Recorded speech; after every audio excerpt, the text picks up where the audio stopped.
So thanks for joining us all today. I thought we could begin with asking Vesa a little bit about his work and then moving on to Dr. Marwan to explore kind of some of the technical aspects. But just to jump right in, your artwork, Vesa, called Fork and Flip, features a Bitcoin symbol flanked by a bull to the left, presumably referencing a bull run, and a bear to the right, so presumably a bear run. What was the message in this piece of art, and what is it about the crypto space and NFTs in particular that caught your fascination? Okay, before I get to the fork and flip piece, brings back a lot of memories. I'll go a little bit back in my history, which was around, I was a filmmaker before I was a contemporary artist. I started contemporary art at my own process around 2008. And before then I ran a film production company for about a decade. And I made some documentaries, and I came across some documentaries on how the monetary system works at around 2006 or so. And I realized that this was quite an important issue for humanity to solve, and it would lead to the kinds of polarization that we see in society altogether, unless if we do fix it. And this is now 15 years on, and a lot of these effects that it was easy to see that would be a knock-on effect on the system itself if we don't upgrade it to a relative degree, are now with us. And to begin with, I didn't see how I could monetize easily my digital artworks, because I invented this process where I started body painting on people and photographing my paintings and nature and everything, and I put it all together. That resulted into these museum grade high resolution digital files, and then I made them into physical representations. But of course, when crypto fully hit me in early stage of 2017, I realized that it's not only a solution for the monetary system crisis and its evolution as a positive direction towards that, but it was also a solution for about 350 digital original art pieces that I'd been doing as a way to monetize and start to play around with smart contracts and making all of these interesting things. And because of my background in understanding the monetary system and getting more and more into the crypto space, I started understanding the relevance of some things in finance. They became a language that I could all of a sudden start to speak. And at that time, we were at the cusp of the first, well, not the first, but the 2017 bull run of Bitcoin and everything that was happening with it. So with this art piece, the fork and flip, what I captured were these two opposing forces, and how Ethereum was being discussed as in potentially flipping Bitcoin in its market cap value. And it was the first fork of Bitcoin as well into what Roger Ver was doing. And all of these interesting things were really at a heightened stage. And people were saying that maybe BTC tanks altogether. And it was really quite a simultaneous time. And I sort of hit the ground running coming into crypto at that point. And that piece in particular had a privilege of being in the first Forbes article about the whole crypto art movement to begin with, by Rachel Wolfson. And it was, I believe that was January 2019 or something like that. But I still haven't even minted that original as an NFT because it's waiting for the correct or the collector who will truly appreciate the value of a new art movement that is not only an art movement, but stops the previous period of what I call fiat art for the past 50 years. So the sum of it eventually, when it's going to be collected, is going to be someone who knows how to appreciate it, but also will be able to appreciate it in the kind of historic value price that it will eventually fetch, I hope.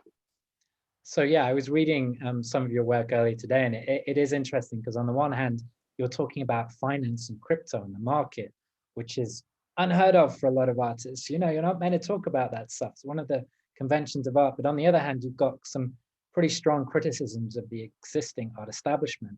But I wanted to move over to Dr. Marwan for our viewers and everyone involved as well, to quickly ask, Dr. Marwan, what is a non-fungible token? And why do you think this idea of art as an asset on the blockchain is becoming discussed or fashionable? And do you think it's something that is legitimate? Or do you think there are still a lot of questions and challenges there? So let's start with the definition. So a non-fungible token is unit of account, where you can actually, it's like a certificate of ownership of a unique piece of art or a unique anything. It could be a diamond, could be a car, could be a physical thing, a representation of ownership of a physical thing. And in the mainstream right now, what we see is actually an ownership of a piece of digital art. This is, it's called non-fungible. It is actually a definition to distinguish it from fungible tokens. Fungible tokens are tokens used to represent a unit in the crypto world, usually to represent ownership of a unit. For example, one Ethereum is one Ethereum, no matter how you look at it, it's indistinguishable from another Ethereum token, for example. Where Ethereum tokens can be divided into, multiple, subunits, like a quarter of an Ethereum token or 0.135. A non-fungible token is a one solid unit. You cannot, divide it up into separate units. Like you cannot buy half a piece of art. You either buy the whole piece of art or not. You cannot buy a quarter of or 3.5% of a diamond or a car or some other thing. That is not a complete unit. With that, non-fungible tokens are also programmable. So the transfer of ownership happens through what is called a smart contract. So if you buy it, you actually receive the actual full token, and changes the ownership to your wallet, or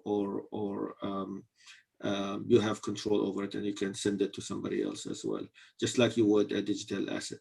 So that ownership comes with a lot of other features as well. With NFTs, you can also, the artist, for example, if he develops a piece of art that's tied to a smart contract, when that piece of art is sold, he gets the benefit of that value of the art being sold, not only the first time, but it can be actually programmed where he gets dividends on each subsequent sale, and that can be programmed anyway that the artist sees that will benefit him, and also the buyer and subsequent buyers as well. So there's a lot of technical aspects tied to it, and that's where the confusion happens.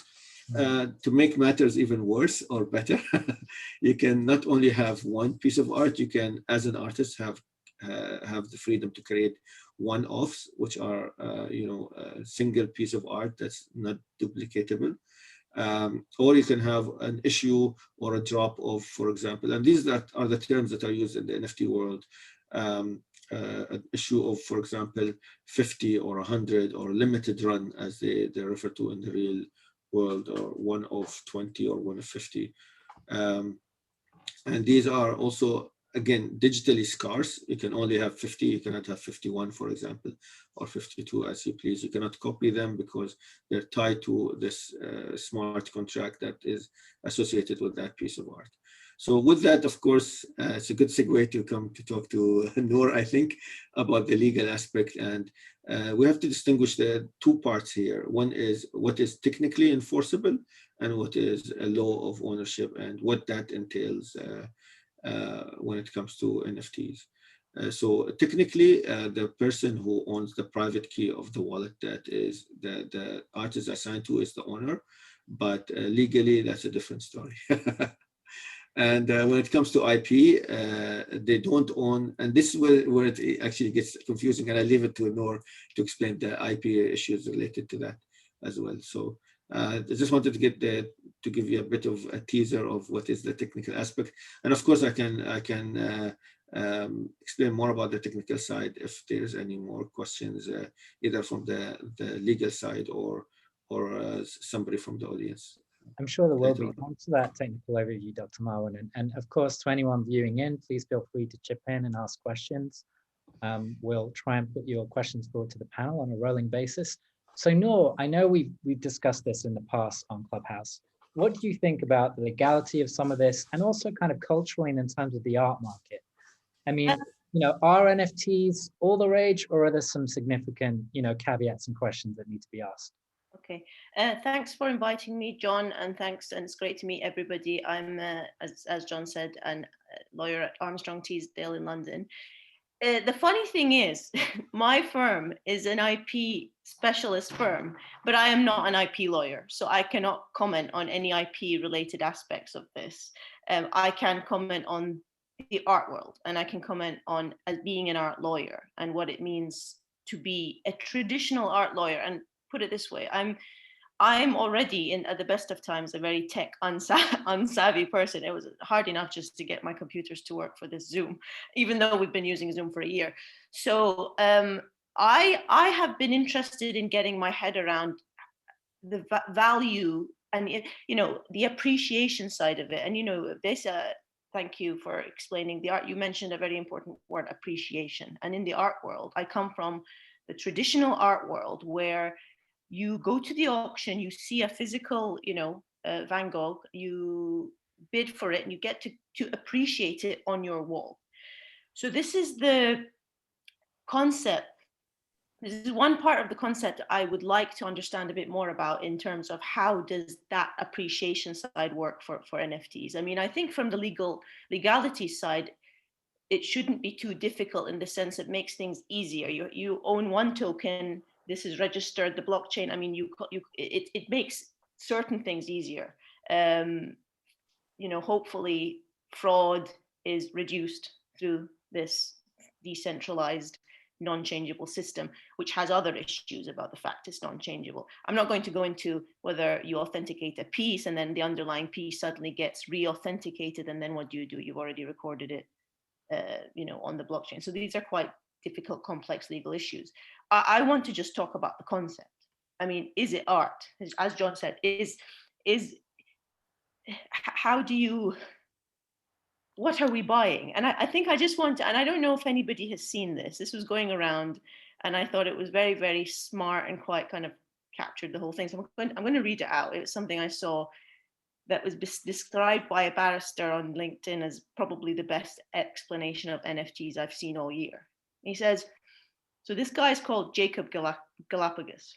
He says, imagine if you went up to the Mona Lisa and you were like, I'd like to own this.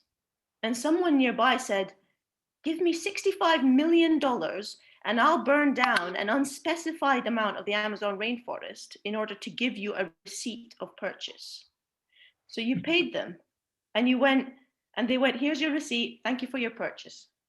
And went to an unmarked supply closet in the back of the museum and posted a handmade label inside behind the brooms that said, Mona Lisa, currently owned by Jacob Galapagos. So if anyone wants to know who owns it, they'd have to find that specific closet in that specific hallway and look behind the right brooms. And you went, oh, great, can I take the Mona Lisa home now? And they said, oh, God, no, are you stupid? You only bought the receipt that says you own it. You didn't actually buy the Mona Lisa itself. You can't take the real Mona Lisa home, you idiot. You can take this, though. And they give you a replica print in a cardboard tube that's sold in the gift shop. So this is kind of what I understood to be what we are buying, and in terms of like, this is what our right is to the underlying asset which we cannot appreciate. So that's one thing. And and I leave comments here, but I do have a larger issue which I can get to in a sec, about the whole crypto world. And it's allow me to defend this afterwards, though. Well, no, go. If you want to, you can. I mean, I know that you may, as John said, we don't want to say necessarily keep you. I could be here forever to talk about this concept. So please do chip in if you have a thought. I mean, I will. So I think whoever made that comment and made that analogy tried to oversimplify it. So the NFTs right now, imagine the internet in the early days. So if somebody told you the internet is like the whole Library of Congress, just one click away, it's an oversimplification what the internet is. Internet is not that. NFTs are exactly not a receipt in a closet somewhere behind some brooms in the Louvre, but it is an oversimplification. It is not, does not mean that it's actually false. It just means it's an oversimplification what the true value of NFTs are. And we have to understand that also we are very early in the NFT space. Yeah. There's access to market that NFT creates that people have not even thought about. There are access to even physical items that people would not be able to buy as we speak right now, but that will have the ability to buy and truly own that piece of art or piece of actual physical item in the future using NFTs. And even with digital arts right now, even though that receipt only shows the ownership of that digital art, in the future, there's going to be actually the piece of art and experiences and ticketing and other stuff tied to it that will make that ownership come with privileges and come with things that are not seen as a flat piece of digital art on a screen of a computer. So we are in the very early stages. We are, I think, maybe a year or so into NFTs, where maturity takes time. It takes at least 3 years for this to actually develop to fully working smart code contract that has much, much more value than just being owning a piece of art that's flat on the screen that anybody can copy and do a screen capture of. Yeah, so I know you come back to value, and I don't doubt that there is value. I just think I wonder if it's the kind of value that the people who I am used to working with in the art world want to, because two camps. There's the tech Yeah, collectors. exactly. And I'll happily go into the. We'll move that forward to Vesa, but I think that's why this is such an interesting conversation, because we have Noor from the art world, the Christie's auction, traditional law world, and then we have the kind of blockchain. And it's funny that we've started with ownership. So I have a question here, which seems to summarize. Please, can I say something before moving on? Sure. Because I think it's Would I be able important. to add one point? It's more the fact that recently, for instance, so I found out that a Basquiat is going to be going on sale and as an NFT, and that the ultimate owner would then be given an option to destroy the original, which for me is a bit horrific. Yes, me too. I completely agree. There's a lot of stupid shenanigans that people are testing out and doing horrific, tasteless things in order to get attention. I couldn't agree with you more.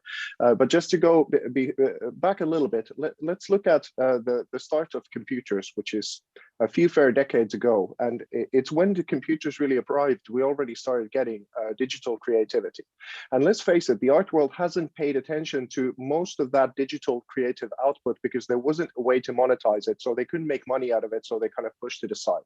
And now let's call it 60 decades of this creativity is now all of a sudden becomes available due to the invention of Bitcoin. Because many people say that, oh, what am I buying? A JPEG image? Everyone can see it and I can just right click and save and blah, blah. What's the big deal?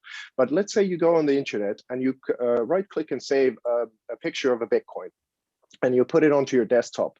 Good luck trying to get the whatever $55,000 it's worth on a marketplace that is secured by the technology underneath the logo of Bitcoin in order for you to kind of get it onto your bank account. So this same technology is now verifying this pent-up creativity that it's taken 60 years for us to develop the technology in order to monetize it, that if I upload an image somewhere and it's enjoyed by, let's say, the whole of the world, I can make sure with this technology, much like with Bitcoin, that I can assign a value to it in a way that you can cash it out under the marketplace laws. And of course, my own reputation as a digital creative for 20 years is behind it. So it's not a big incentive for me to upload it then somewhere else and get caught and destroy my whole life's work. So many of the kind of psychology things now start to come into play, especially when we start to look at the metaverse. And the metaverse are these virtual reality worlds where you can now, with this innovation, own digital land, digital buildings, and you can put your art onto these digital buildings, and you can have meetups all over the world with millions and millions of people to come to an event or a concert or something like that you can tokenize as an NFT, either the ticket. And the same psychology thing, when you go into, well, this is funny because this actually happened to me. I thought it was the dumbest thing of all time that someone would pay for virtual sneakers more than you would pay for expensive Nikes on a store. Now, I go to my first Crypto Voxels meetup, and there's a whole bunch of other artists who are from the early crypto scene, like Coldy and whatever. And I saw their avatars, and they're got boom boxes on their heads and the sneakers and cool capes and everything. And then I see myself, as my name is above myself, but I'm just this puppet little nude dude, and all of a sudden everyone's there looking at me, and I've got no swag whatsoever. I don't have any kind of presence or identity in this world at all. And right at that moment it clicked. The same psychology of why people would own anything in the physical world, want to impress other people or show their status or just show their taste or have their collections and ownership and all of these kinds of things of what we see in the real world, are now transferring one-to-one, or if not with steroids on top, into the virtual reality. And there you can immediately show that this is not a picture of, well, it won't be Mona Lisa, even though that's been tokenized as a one-of-one. I believe the first time it was tried was by Orion Vault, that they got permission from the Louvre to have the unique Mona Lisa as a digital identity, but the company collapsed and whatever happened with that. But you can showcase with a script that this is the real thing. This is not just the JPEG that everyone can have on their wall. This is the real thing, and here's the authentication that that's how that's real. So maybe that's just a few points of the value aspect.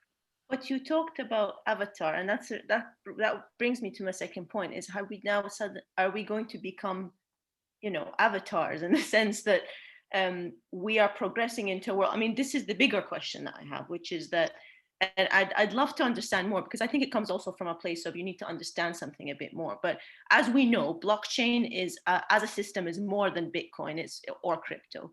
Currency is only one element. So the thing is, everything may in time become tokenized, an asset. The token may relate to a fiat currency, but it could be a right. It could be an IP right, it could be any other kind of right, it could be a piece of information. The goal is that everything about you in the smart environment will be tracked, okay? So people will know how many times, it will be known, let's say, how many times you deal with an NFT token, or whether it's related to an artwork or not. So it will be sold as private, right? But for instance, do we even want to be part of this spatial sphere? I mean, I don't know if you guys know about the MIT Enigma protocol, but this was back in the time. I mean, the ship has sailed. It's not even the last year or two, but this has been going on. Noor, I'd hate to interrupt you. You seem very enthusiastic about the subject, but also within the crypto sphere, there are privacy coins, and there are privacy, mechanisms that you can use, like future-proof privacy. You have zero knowledge proof. There's a lot of other, quantum proof also. Chains and things like that, but there is a mix. Again, even in this virtual world, privacy is preserved through different technical means as well. And metaverses, they have mansions, and they have private spaces as well, and things like that. So there is a mix, like you have there in the real world, a mix of private and public things. You have private coins and private mechanisms and transactions and things like that as well. So there is actually a balance there as well. And this is the beauty of this open market and this alternative reality and alternative economic system. You have a bit of everything, and whatever is not there, whatever is not fulfilled, a niche that somebody finds, you bet that you're going to find somebody that will fulfill that niche, because people want to have these kind of swags. They want to have this kind of presence in this world. They want to own the biggest mansion. They want to have fastest cars in this virtual world, just like we do in real life. So thanks for that. I want to zoom out from that kind of technical discussion, and I agree with the discussion of the swag in the virtual and the allure of the virtual, and that's something that this has written a lot about. And I have two questions for you as an artist. I think the first is, are we destroying the romance and the allure that is associated with the Mona Lisa, with the Louvre, with the existing art world? And is that behind part of the debate we're having today? And the second question for you as an artist is that you've written about art for the internet. So you kind of implied that it's no longer the church, it's no longer the media, it's no longer Wall Street that is dictating some of this push towards crypto art. Instead, it's the users and the mega communities of cyberspace, which is something that Dr. Marwan just referenced. This new community, this new global reality that we're all part of. And is that where the action is? Is that where the romance is? Is that where the new domain is that we all need to start talking about and accepting? Well, to your first point, brilliant questions, by the way. The first point is that I've said to many artists before that if you can explain the mystery from your art, it wasn't there to begin with. Because I don't think words or videos or whatever brain dances you can do about it won't be enough if you've done your job right. And when it comes to this bigger mega community type of thing, first of all, I'm really happy to see, having been in the crypto art space for 4 years and seeing the humble beginnings of it, to see people like yourself, Noor, to come along, because I have been waiting for the adults to come on board for about 4 years now. There's been quite a lot of things that have been going on under the guise of art that I would say wouldn't pass as such and shouldn't be even discussed in that sort of breath, as much that is the postmodern condition. But the real big picture for me is that NFTs truly are a liberation of a whole creative class of people. Because you can be a designer of fonts or a drummer, you can be a visual artist, you could be whatever it is that you can, if your output is a digital file. And let's say before, even if you were a high level 3D render animator working for Disney or Pixar or something like that, and you might have had a dream of doing your own little furry animal that you thought was really funny and quirky, but you couldn't pass it through the big corporate ladder towards becoming the next Monsters Inc. or something like that. Now you can just, with your spare time, make that animation and render and a quick little story that takes you maybe an afternoon and put it directly onto the marketplace, cutting the corporate structure, the sort of incentive structure of all the different ways that artists have had to submit themselves to try and get their grants in order to get their work funded.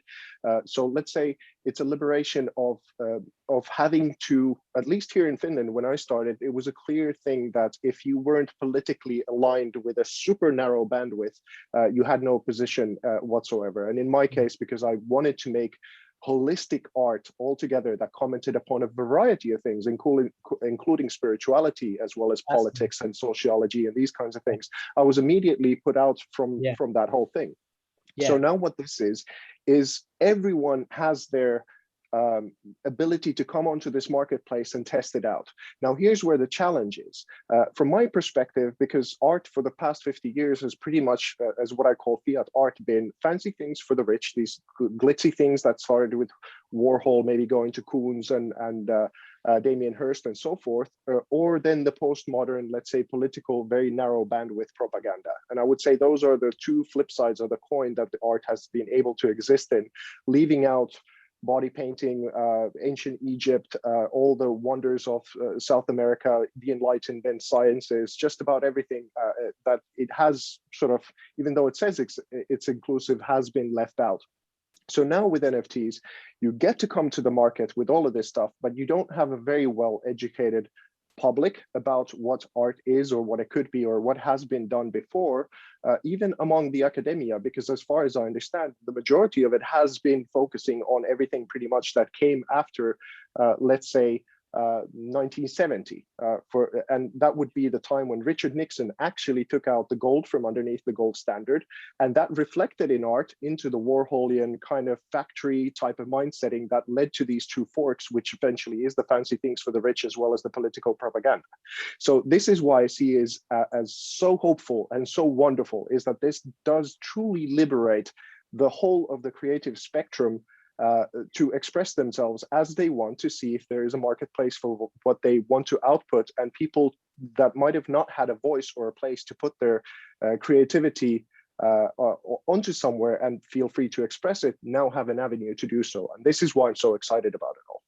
So I've got a way to bracket that for you, Noor, because I think a good direction to take this in is we have two revolutions here that we've discussed.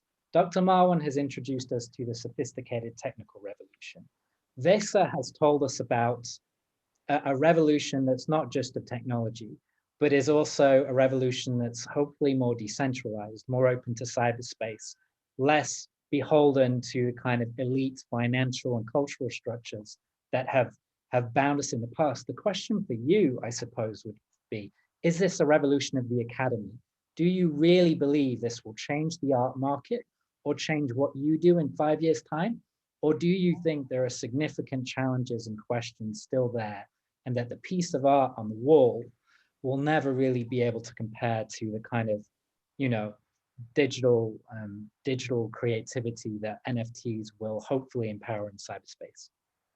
No, I mean, I think I was quite interested in what Besa said. I think it's very evident that there are those artists who can exploit this space and who have an understanding and a sophistication, and those who do need those intermediaries that may abuse them but may also protect them. So in the traditional artwork market, you have the big galleries and the Gagosians and the auction houses and the art and the advisors, and in many ways it democratizes it to take them out. But at the same time, sometimes their presence allows certain unsophisticated artists to be able to reach a wider audience. Now, I think the digital space is just another addition. It's not it will always be there. It's another layer. What did people say when video art came out? They didn't understand it, and now it's part of the grain. So I don't think it's more the what you're selling. I think it's more the how. It's you're taking out the middleman. It's like forgetting Uber. It's like removing the Uber from the Uber drivers and allowing the drivers just to kind of go out there into the world. It's kind of the same thing as for the NFT. You are able to mint, you have control of everything. I think it's very, very useful, especially for new art. I think the old master, let's leave aside the artworks of artists who have long passed, the Impressionists, the old masters. There's complications there because, for instance, minting an NFT in relation to, say, Da Vinci, which then turns out to be disputed, and then it's quite difficult. But new up and coming artists who are frustrated with how the world works, and I do think that it can democratize, but I do think it takes artists such as Visa who understand it to really be able to exploit it. I mean, one thing to know is, for instance, in the traditional art market, you have artist resale rights. So the artist is protected every time their artwork is resold in certain jurisdictions. They get a percentage of the profits every time in the secondary market an artwork is resold. So that protects them. So if something is then flipped, same in the digital world. That's what I was explaining. You can do that actually in the smart contract as well. So you can enforce it digitally. Right. So I think the enforceability is difficult in the digital world in that sense. I think sometimes it's automated. It's actually the other way around. It's actually built in, so it is actually more protected than the traditional world. Okay, well, I have read otherwise in certain aspects in the resale. I mean, I maybe hopefully, but all I'm saying is that I think that John, you mentioned we talked about this actually on our Clubhouse chat. There's two different spheres. There's the new, so there's the Silicon Valley now, which is jumping behind, these are the collectors and they understand this market. And then you've got the traditional art world. But at the same time, these are two still small, powerful spheres of people at the top, a small handful. So you're swapping one group with another, and they don't necessarily mix. And so that's my... We do have that question. Thanks for bringing that up, Noel. So Visa, just there's always been two arguments, as Dr. Malin will know as well, within the blockchain community. And one is the kind of John McAfee, this is the future of the global financial system, that nothing will ever be the same. And the other is more a hybrid approach. And we might have the same in the art world, because one of the things myself and Noor have discussed in the past was Silicon Valley was originally, the idea was it would set us all free. And instead today, if you look at cyberspace, we have walled gardens, we have demonetization, we have deplatforming, and we also have studies showing that often technology has accelerated inequality rather than increased it. So while I have a massive amount of sympathy for a lot of Vesa's criticisms of the existing art establishment and financial systems, isn't there also that worry that the new kind of technocratic elites will simply co-opt these systems to create a new NFT art market that is just... Oh, they already have. They did it 2 years ago already. Wow. I mean, this is the funny thing of how what I call the fiat art phenomena has been repeating itself for a little bit. I mean, my favorite art critic of all time, who I'm still trying to get in touch with, is Camille Paglia. And she's a very, very interesting lady because she's a first wave feminist. She identified as a transgender already in the 80s. She's lesbian. She's a lifelong Democrat. She's all of these strange things, but because she has critiqued the feminist movement and she has critiqued some of the political things that happened with identity politics and many different kinds of things, even though she fits all the brackets of, let's say, what the current inclusion sort of speak is, that she's been excluded out of it because she didn't say all the right things correctly, even though she has all the points even in the new system to speak as such. So, and she speaks about spirituality, of even though she's an atheist, she herself thinks that if you want to get an art education, you cannot go bypass religion. You have to understand world religions and their context and their sort of relevance to art, of how it was born to begin with. And I've actually written articles myself about what to these new digital artists and this new realm, the legacy art world, let's say from ancient Egypt and beyond, would bring to their creativity. Because what happened a couple of years ago is that a lot of these technocrats, when they came along, and they're some of the smartest guys in the room, very wealthy, very alpha kind of driven people and everything, and they know their stuff, but they didn't necessarily have any education in art whatsoever, nor was art the priority. The priority was to birth a new marketplace, to have these platforms and get use cases for them and actually showcase crypto in many different ways as opposed to art. So art in this new thing was again at the bottom of the priority. And then they started to what looked genius to them was actually to someone like Noor or Dr. Marwan, with your expertise, would have looked like, hey, hold on a minute, this has been done 100 times before and even better. And there was actually a point of why it was done so simplistically before. And now it's all of a sudden hailed as genius by guys who are accustomed to being right and generally very smart, but didn't actually know what they were pumping up as very valuable. And I would say it's also because they wanted some very easy artists to prop up so that they wouldn't sort of say anything controversial to their actual agenda, which was to birth the platforms and the marketplace. So I would say currently the NFT marketplace of what the price of what is quite skewed, even though there are some phenomenal artists who deserve to be at the top and making all of that different kind of money and the prestige. But it's a very, very difficult minefield. And because now it's with the trader people and they just look at the numbers. They don't actually look at the creativity output or the career or the kinds of accomplishments or those kinds of things. So this is why I'm in particular very happy to have this conversation with you, Noor, and seeing that people like yourselves are coming along just to even ask the question of what's going on here, because your expertise certainly is needed. And I think before it can grow into adult shoes and the true real money to come along as a sustainable kind of investment class of things, we do need the middlemen. We do need those who have a much wider perspective of what creativity has been for thousands of years and what birthed its value to begin with. And an example is Christie's. Christie's doesn't quite know, can't get its head around, and yet they basically had Beeple, the reason that the Beeple artwork came on and achieved such a phenomenal fee was cost because it was in a Christie's auction. So they kind of worked in tandem there. That's interesting. So based on, I'm conscious of time, but I wanted to kind of draw out that distinction on the fine art and possibly NFT art with Dr. Marwan. So Dr. Marwan, do you think art as an investment, as an asset class, as an NFT can be successful in the future? And do you think this model, second question, is going to filter into other creative industries such as film or VR or other cultural, content? I think it already is, as Vesa mentioned earlier. So whatever you think is it going to become, it has already become. So NFT is already an alternative marketplace. Already some artists in Africa and India and some other places in the world that had no audience for their art pieces, the digital art pieces, have already all of a sudden found people who would not only buy them but will collect them.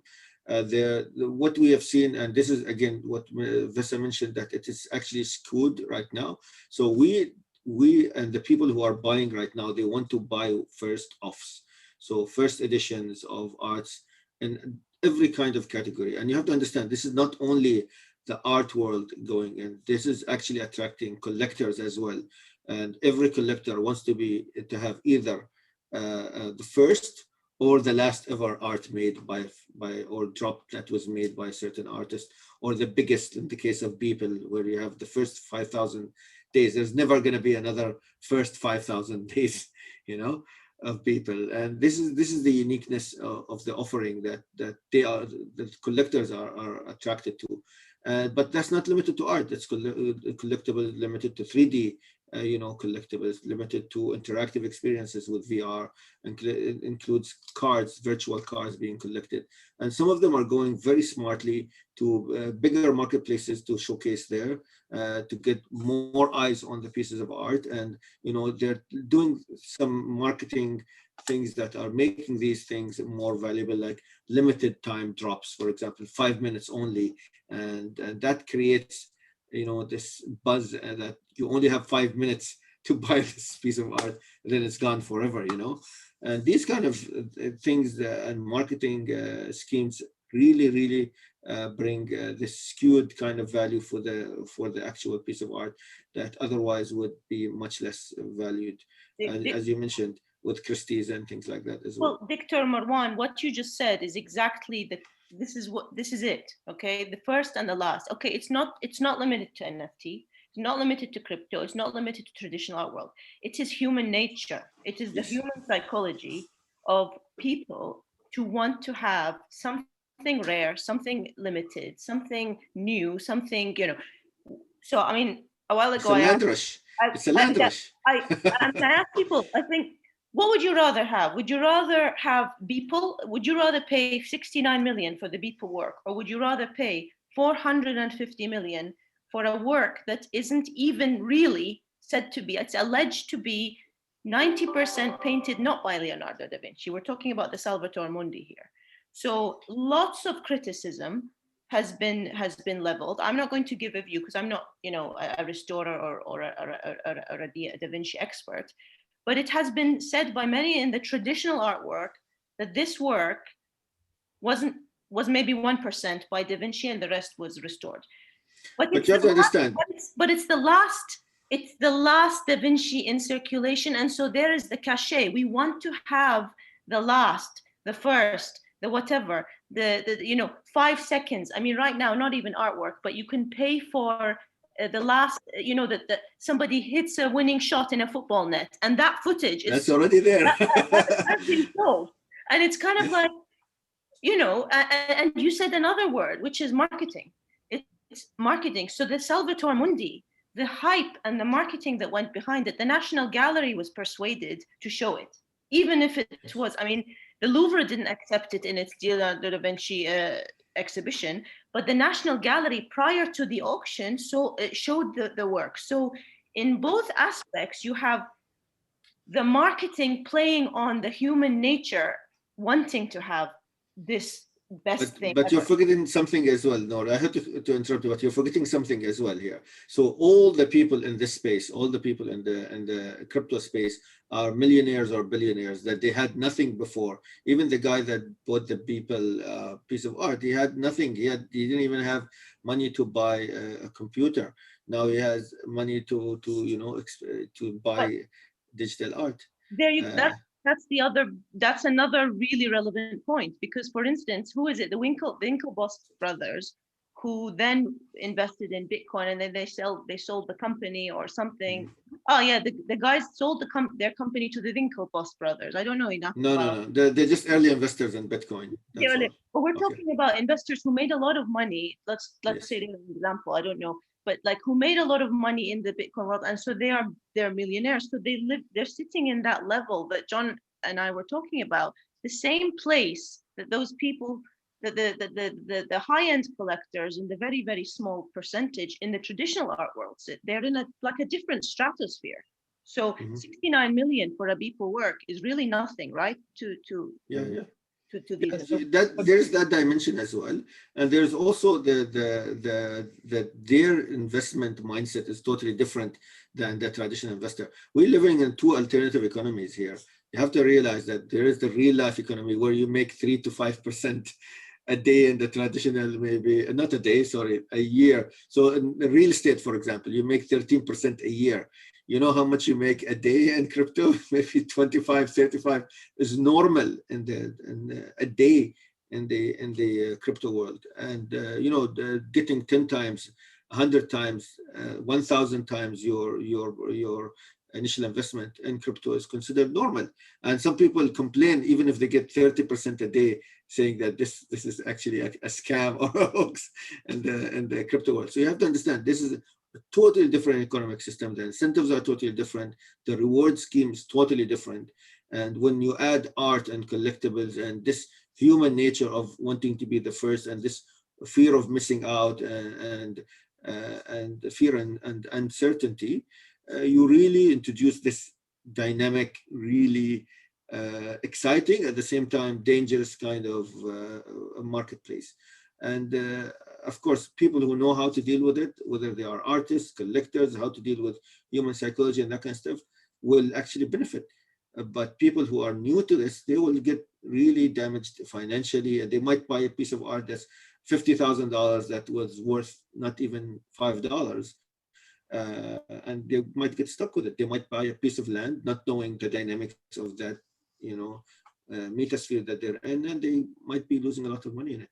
It's really important here to educate yourself about the space, educate what dictates value and what really you are buying and what you are trying to invest in. Because end of the day, a lot of people who get into this NFT space are there for investment. Like Vesa said, they're not there to appreciate art, but it will bring attention to this kind of art. And yes, there will be the legitimate, artists and legitimate investors that are actually in the space for the right reasons. So guys, very interesting time, but just want to, there's three questions I think we can tie this up that pretty much involve everyone. I think the first is a discussion on galleries and what happens with this, who accesses this art. The second is this financial language that we're all using. And I think those are two things that we can perhaps tie this conversation up with today. But before we do, we have a quick question that I think Noor will be able to answer fairly well, which comes from Sam. And that is you've seen that, Noor? I was going to say that's an interesting question. Yeah. He says the tokenization of physical art via NFTs would help tracking the provenance of the artwork. By doing so, wouldn't you agree NFTs are the future of the art market? So I think just before you answer, Noor, I have to run. I apologize. I have to break my fast, and I have another appointment right afterwards. So I apologize for that. It was really nice to meet you, everyone. تقبل الله صيامك. Thank you. Shukran. Pleasure. Thanks for joining us. Provenance, of course, being the information that allows you to prove that this artwork was basically owned by this specific family, and that where did it originate from, and what its history is. I think that the NFT part is only like it facilitates it in the sense that once it's on the chain, nothing can tamper with that, but it's only as good as the information you put on it. I mean, in many cases, there is no provenance. There are very little provenance. I mean, if you're talking about some works that are centuries old, it's going to be difficult to put together that provenance. Some information arises afterwards, and then sometimes the records and history have been manipulated. So I think a database is only as good as the information you put on it, right? I mean, is that the Botticelli, for instance, that was sold at auction for 92 million, I think, in New York earlier this year. For a whole period of time, there are no records that show what happened to it, or who was it held, or who commissioned, who commissioned it even. And so it really depends on the nature of the information you put onto the blockchain, I think, in terms of provenance. Okay, so thanks. There is one thing that just happened with me, which is that I on the BTC chain via a service called Verisite, I certified a physical piece that I made, and the first thing that the collector asked is, can I sell this certificate as a separate NFT to my collectors? So I was like, dude, no, but I can't control it. Vesa, that sometimes in the art world, the traditional art world, fake pieces have been aligned with true authentication certificates. Right. So even like fake works of whatever, Turner, so this is a thing, authentication boards are refusing to authenticate sometimes because you don't know what's going to happen with the actual you know, that they are being manipulated in themselves.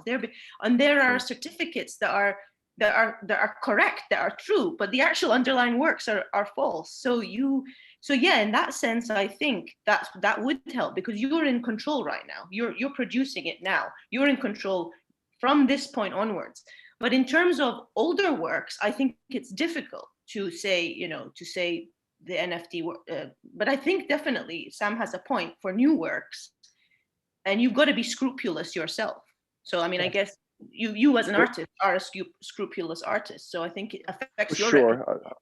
I mean, to a fault, because I think in 2019 I gave my first keynote on which sort of exposed something of the traditional art world, which was that I said that this Miami banana was obviously done in a way that the gallery paid someone to come and pay the $150,000 because because it's so obvious. I mean, I can't say that for 100% that to be the case, but of course, I mean, so they can then sell this insult piece of news to the world and inflate even the old name of art even worse, because everyone goes like, what the hell just happened?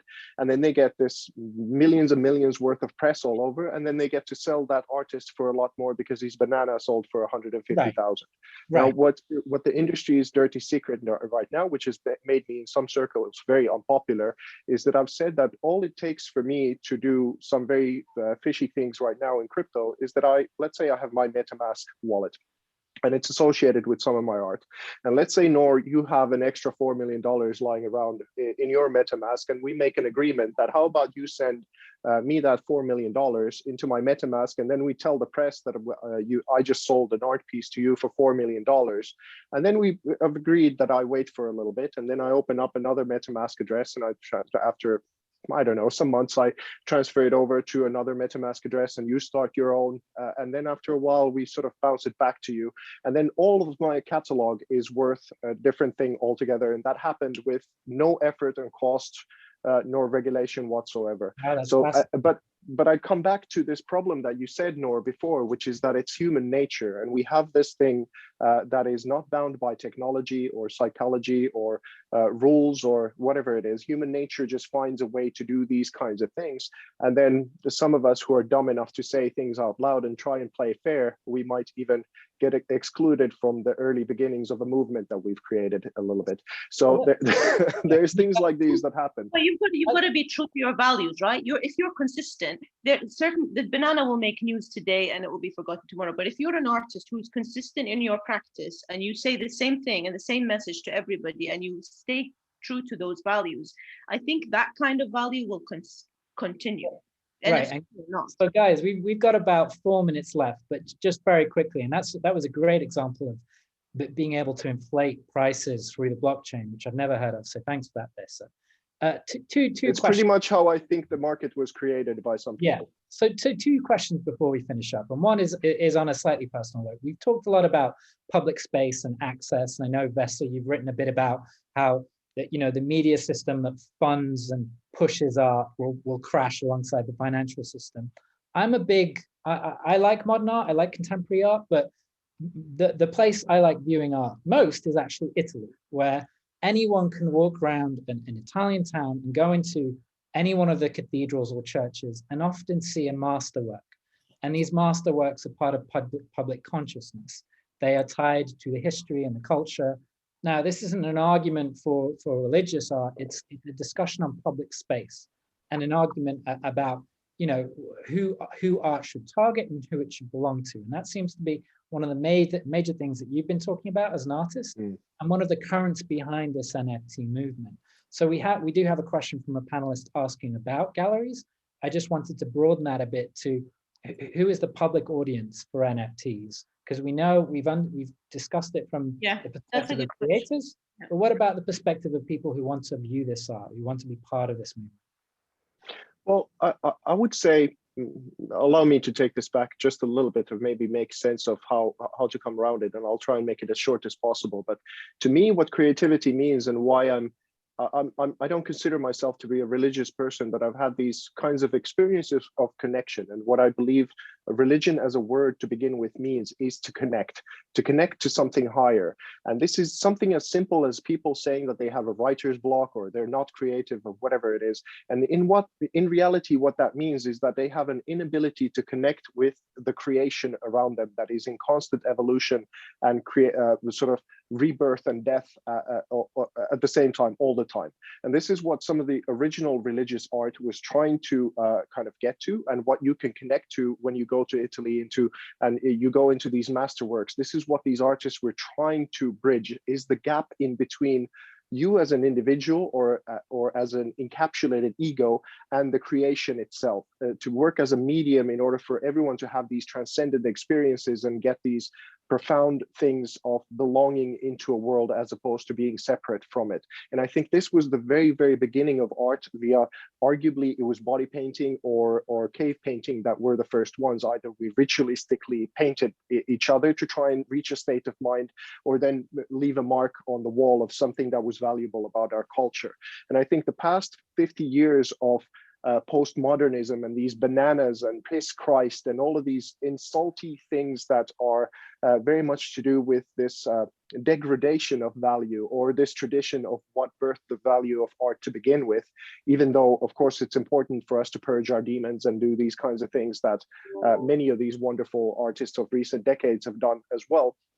But NFTs, because if you have bold enough artists who can reclaim their own creativity and connection and teach to people how to find their own creativity or their own connection to the world, which art is just one medium, they are the audience. Find those artists who are bold enough to do it, and if you get something out of them, support them, and because that is the new world that we desperately need.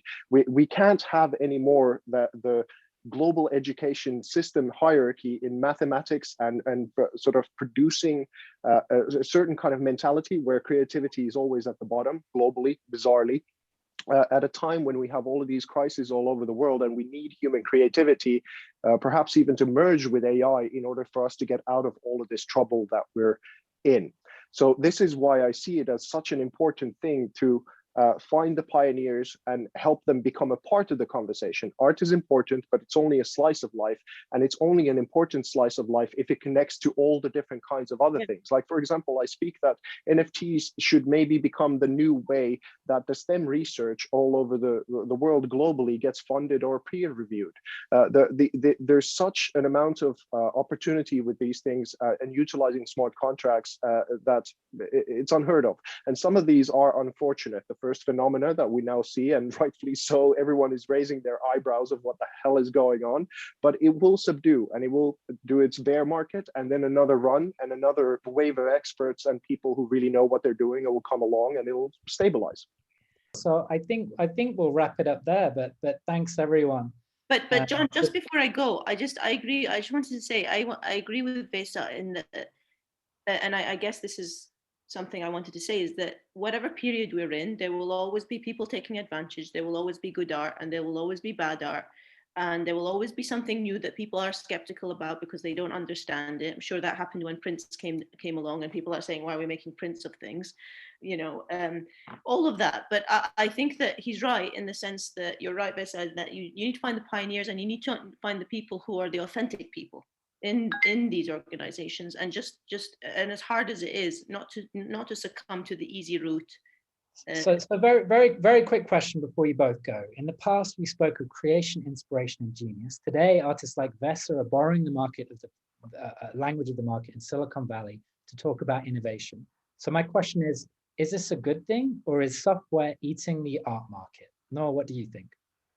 I think that it can be a good thing in the right hands, and a bad thing in the wrong hands. That makes sense. And Vesa, what about you? I think I'm all talked out. Well, who knows? Is software eating the art market? I guess we'll find out. And thanks everyone for joining us today. Thank you so much. Thank you.